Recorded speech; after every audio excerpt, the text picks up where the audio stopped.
आबसुनि मावथि सासे बाजै हटेलाव लेंहरदों गाबोन आंखौ बुलायनो दां।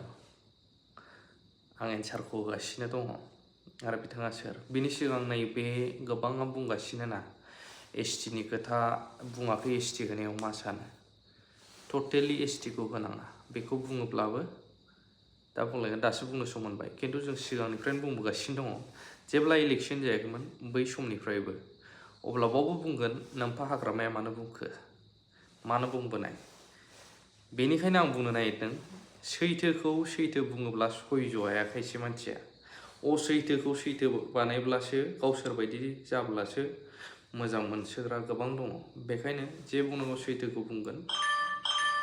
बे जाहैबाय हाग्रामाखौ दाय नुदोंब्ला दाया बैनावबो दं, बैनावबो दं, नोंनावबो दं, आंनावबो दं, सोरनावबा सोरनावबाबो दङ। बे बोरै नायदो।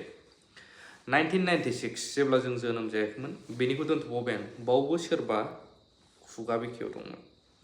बिनि उनाव रोनगोरा नार्जारिया जेब्ला दुलाराय बर' फरायसा आफादनि प्रेसिडेन्टमोन, बे समाव रेजुलेसन 2 आव बिथाङा लिरदों एबसु is in favour of solution of द कस Rajbanshi scheduling issue as ST under the separate category without affecting the right and privileges of the existing ST of Assam. Rongora बिथाङा बावहाय आख्रासुजों आरो एबसुजों सावरायनाय समाव बुंदोंमोन एक्जिस्टिं माने थाखानाय एसटिफोरा खहा जायालासिनो गुबुनाबो एसटि मोनोब्ला बावहाय माने जेबो बुंनांगौ गैया फेभारावहाय। बेखौहाय बिथाङाबो लिरदों बा बे रेजुलेसनाव लिरनाय दङ, बियो दिनैसिमबो आं देखायबाय नोंथांमोननो। दा बेखौ बुङोबा खायफा रागा जोङो। आरो बिनि उनाव जेब्ला हाग्रामायाबो बुंदों जों खोनादों, नाथाय जेब्ला 2020 निफ्राय लानानै 25 सिमाव बावबो डिपुटि चिफआबो बुंबोबाय थादों। बे जाहैबाय खोनासं। सान्थाल जनगोष्ठी बिहेखे অসমৰ বাহিৰত वेस्ट बेंगल, झारखंड, छत्तीसगढ़, उड़ीसात एसटी हिसापे स्वीकृतिप्राप्त और ये जनगोष्ठी आसले पाब लागिছিল। कि कारण इमान बছरे एसटी हर बंचित आमी नाजानो, किन्तु आमी बिटिआर सरकार सान्थाल जनगोष्ठी एसटी हर क्षेत्र आमार एको बाधा नाई। जेहेतु नोंथांमोना खोनाखाबाय जानांगौ गबिन्द चन्द्र बसुमतारी बिथां डिपुटि चिफमोन बै समनि, बेबो बुंबाय थादों, टेनसन गैया। दा बेफोर मानि थाखाय जादों, बे दायखौ सोरखौबा होबा जानाय नङा। मोनसे इस्युखौ जोङो टेकल खालामनोब्ला दा जिहेतु एबसु आरो गोबांथार आफादफोर लोगो नांनानै एसटि हान्जानि एसटि होनायखौहाय होनाङा होननानै गाथेदों, मोजां खामानि। नाथाय जों माखौ नुगासिनो दङ किसुमान बिथिङाव किसुमानखौ डाइरेक्ट पलिटिकेलि गावजों गाव टारगेट खालामलायबाय थानाय, बे बेखौ गावदों, बे बेखौ गावदों, बे बेखौ गावदों, बे बेखौ गावदों। अब्ला इस्युसा बोरै रिजल्भ जानो? दायाथ' बयनावबो दं। ओमफ्राय नायोब्ला आं नोंथांमोननो रायजोनो प्रुफखौनो होखाबाय, अब्लाबो सोरबा सोरबा पार्टिखौ लानानै आफादखौ लानानै लाजिनाय मोनो नालाय गाज्रि गाज्रि गाज्रि कमेन्ट लिरगोन बिसोरो। थांनानै नायो आं बिसोरखौ माबायदि मानसि, सोरबायदिया बुंदों। सोरबा उमुक आफादनि, एबसु आफादनि जानो हागौ, सोरबा उमुकनि, सोरबा उमुकनि। दा एबसु आफादनि सोरबा सोद्रोमाखौ बुङोब्ला खोथाया बुंगोन बिसोरो एबसु बायदिखौ बुंनो नोंहा मा कन्ट्रिबिउसन दं, सोर नों? एक्चुअलि बुंनाया एबसुखौ नङा, एबसुखौ बुङो एबसुआ गोथार सिनस्रि आफाद, एबसुखौ बखिनो रावहाबो राइट गैया, सैथो राइट गैया।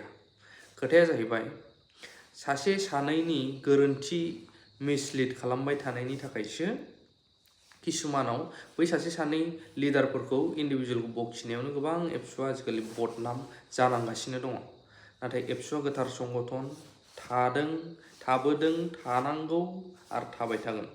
नाथाय सासे सानैनि थाखायसो बदनाम मोनफादों। बाव किसुमाना माब्रै लाङो, सासेखौ बुङोब्ला अल लांफाजोबसिन, दाय होथारनांगौ नालाय। उमुकखौ बुङोब्लाबो आफादखौ नै ओरै ओरै बुङो। बाथ्राया बे नङा। जुदि समाधान लुबैदोंबा नों हारसिं जाया, बयखौबो लाफानांगोन। दायखौ बैनाव नागिरलायबाय थाबाल' जाया, दाया बयनावबो दङ। मानो होनब्ला आं भिडिअखौ देखायबोखाबाय।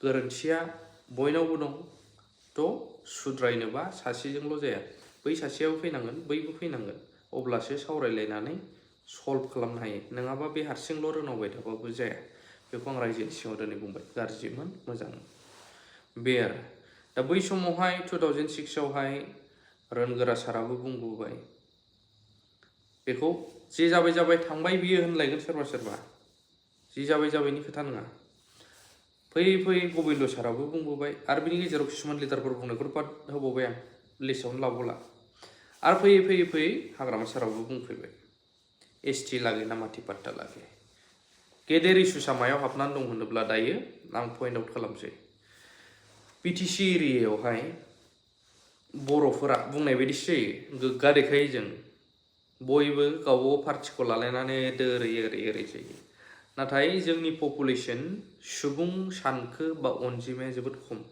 गथ' गथायखौ बारा खांला सासे सानै मेक्सिमाम सानै होनबाबो गोरोन्थि जानाय नंला बांसिनानो दा गुबुनारिफ्रा हाबफैदों आरो हाबफैदों लुमसुं बायदियाव नाय आरो गोबांथार जायगाफोराव नाय गुबुनारिफोर लिडारफ्रा खेल लादोंना लायाखै मिथिया नाथाय पलिटिकेल माइलेजनि थाखाय बिसोरखौ जेबो खालामा गोबां खुगा सिबोबाय इन्डिभिजुवेलि आफादफोराबो खुगा सिबोबाय कर्टआबो बै समाव अर्डार होबाय इभिकसन खालामाखै मानो पलिटिकेलनि थाखाय दा जायनि थाखाय उनाव दानिखौल' साननानै उननिखौ जिखुनु हान्जाखौनो होनदों दे आं उननिखौ सानाबालानो मा जागासिनो दङ उफाय गैयैयाव पलिटिकेल डायलग्सफोर माखासेखौ मारिनो गोनां जायो आरो मारिबोदों जिखुनु हान्जायानो जायनि थाखाय आं दहाय देखायबोनायफ्राबो बुंनायफ्राबो उफाय गैयैयाव देरहाथारनांगोन दा बिदि जालांबाय थायोब्ला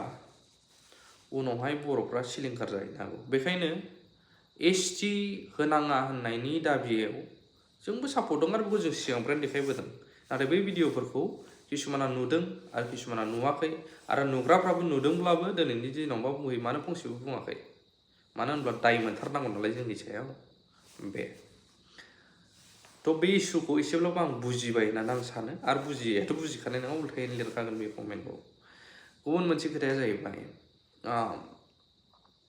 दहाय आं फार्स्टआव बुंनाया बाजै बुथुलु फैनाय मानसिया रागाया सोरनाव गैया नोंनावबो दं आंनावबो दं नांनो सोर हाया नोंबो हायो आंबो हायो नांलायगोन बुलायगोन आउटकामा मा फैगोन हायोबा नैबेजों नां मेलेमजों खलमजों दावहाया बेसे जानांगौ बोलोजों नङा बुलायगोन जेनलायगोन सोरबा सासेया देरहानो हागौ बा सानैबो जखम जानो हागौ आउटकाम रिजाल्टआ पजिटिभ ना नेगेटिभ एबसलिउटलि नेगेटिभआनो फैखागोन मा मोननो जेबो गैया बेखायनो नांनोबा मेलेमजोंसो नांनांगौ आं बेखौ बुङो नोंथां मोजां आफादाव हाबदों आफादखौ दैदेन आंनि बुंनाया बेसो